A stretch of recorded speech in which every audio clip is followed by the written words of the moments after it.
काफ़ी लोगों ने बिस्किट के पैकेट पर ये लोगो बना हुआ देखा होगा। एक बंदा बाजा बजाता हुआ जा रहा है।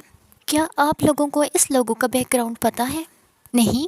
तो चलिए आज आपको इसके मुतालिक मालूमात देते हैं। ये लोगो मशहूर ज़माना अंग्रेज़ी लोक कहानी। एक इलाके में चूहों की कसरत हो जाती है जो कि बहुत ज़्यादा नुकसान करते हैं।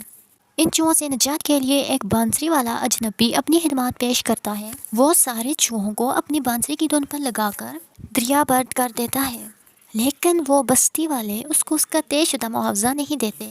अपना तयशुदा मुआवजा ना मिलने पर फिर वो बांसुरी वाला अपनी बांसुरी से एक नई धुन बजाता है और धुन बजाता बजाता चलता जाता है। वो धुन इतनी मस्त होती है कि सब बच्चे घरों से निकल के इसके पीछे पीछे चलना शुरू कर देते हैं। पाकिस्तान की बिस्किट साज company IBM English biscuits manufacturers ने अपना लोगो बनवाने के लिए M&J नामी एडवर्टाइजिंग एजेंसी ने ये लोगो 1970 की दहाई में तैयार किया। साथ साथ पैक फ्रीनेस वाइट पाइपर इश्तिहारी नामा जंगल भी हर बिस्किट के इश्तिहार के साथ आया करता था। इस लोगो को बनाने का मतलब ये था कि ये बिस्किट इतने मज़ेदार हैं कि सब इनके पीछे पीछे चल पड़ेंगे, जैसे बच्चे बांसुरी के पीछे धुन सुनते हुए चल पड़े थे। तो कहिए फिर कैसा लगा ये जानकर?